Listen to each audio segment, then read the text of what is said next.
I'm Tyler Boronski. I'm with Manny Delcarmen, formerly of the Boston Red Sox, now currently with the Bridgeport Bluefish. Now, Manny, everyone knows you as the local Boston kid that ended up playing for the Red Sox. You grew up at Hyde Park, just outside of Boston.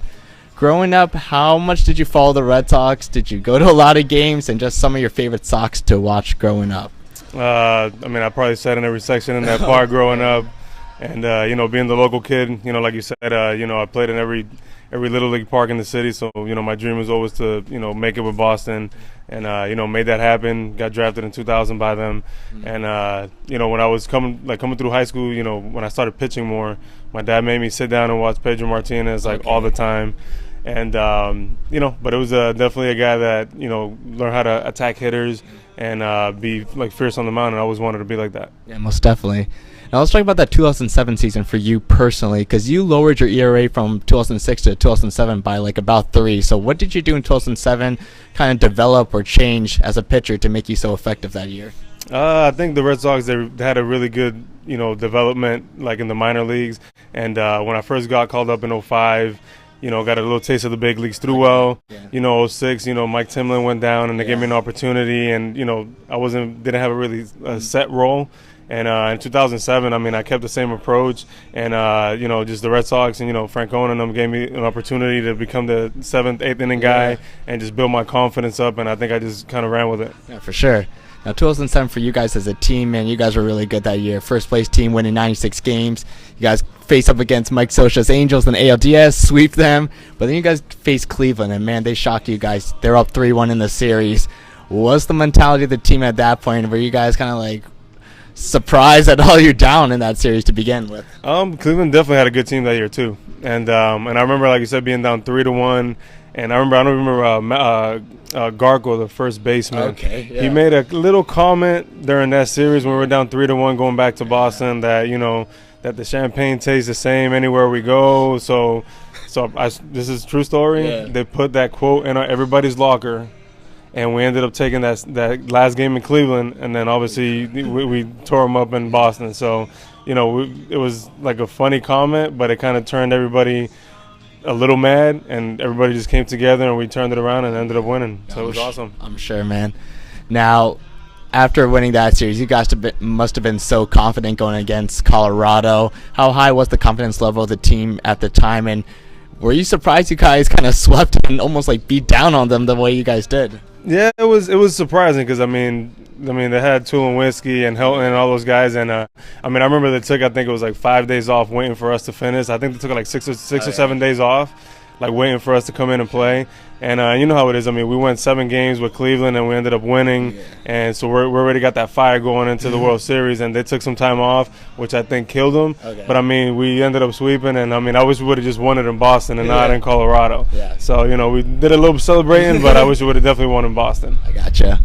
Now, that season, your starting rotation featured guys, Josh Beckett, he was a 20-game winner, Kurt Schilling, a seasoned veteran. Daisuke was really good his first year in Boston, and then John Lester, a promising young guy. So what was that like for you to see these guys work each and every day, and what were your thoughts on their performance in the World Series that year specifically? They were definitely really good. You bring up Daisuke, I remember he, coming from Japan, obviously won 18 games.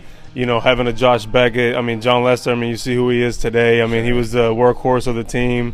Buck Holds was a big part of our team coming up too. And, I'm just glad I got a chance to, come up through the minors with some of these guys and then just seeing where they're at right now. And, it's awesome. So I don't have the words for it. Yeah, most definitely. Now, being a bullpen guy, they always say the guys in the bullpen, you guys are really close. You guys have the best conversations. Some of the core guys from your time with the Red Sox feature Papelbon and Okajima, Javier Lopez, Timlin, like you mentioned earlier. How close was that group of guys over there, and just what are their personalities like? Is it like what we see on TV? Okajima was a little quiet, with the whole, he didn't speak that much English. Okay. Obviously Papelbon, we came up through the minors together, and so me and him hung out all the time. Javier Lopez was another guy that we, us bullpen guys stick together. Yeah. You always see pitchers hanging out with pitchers outside of the clubhouse. Yeah. And but we'll have team dinners with all the hitters and stuff. But mostly, we're a unit out there. And, it's always, when you have a good bullpen, I think you always you end up having a good season. And lucky when I was in Boston, we had that. Yeah. Now, for 6 seasons, you were teaming with Big Papi for a little bit, and seeing Big Papi just get his number retired, can you speak on maybe the type of teammate Papi was, and maybe we can get him to see this, but any message you want to relay to Big Papi? Congratulations. You're still one of my favorite guys that I've ever got a chance to play with. They retired your number, and I think you still have some in the tank. But it's awesome. We're really happy for you, and good luck with everything else. We got to send that to him. So, finally, I just want to ask you about kind of a sensitive topic for Red Sox fans, and it's about loyalty and playing for the rival. Okay. Now, you played for the Yankees, but it was like a minor league contract at AAA. Yeah. But we've seen guys in Red Sox history like Johnny Damon, Ellsbury, Wade Boggs back in the day. They go play for the Yankees. What are your thoughts on switching teams and playing for the Yankees? And do you understand a fan's perspective? Hey man, you could play for any other team you want, just not that team, not the Yankees. Definitely. I got firsthand in that because I was growing up Boston fan my whole life. Got a chance to play with the hometown team, World Series champ. And then when I went to the Yankees, I lost some friends. But I told them, if you're gonna offer me a contract, I won't go there. Yeah. But being on the other side, on the dark side, like they say, it was a good organization, and like Johnny Damon, like you mentioned, those guys, it's more of the business side of baseball, like the money and all this stuff. But it was one of the best rivals that I had a chance to, I love pitching against New York growing up, and or coming into games in old Yankee Stadium, I loved it. It gave me goosebumps. And but it's definitely one of the best rivals in baseball, and I was so happy to be part of that. Awesome, Manny. Well, thank you so much. Just all the best to you with the Bluefish.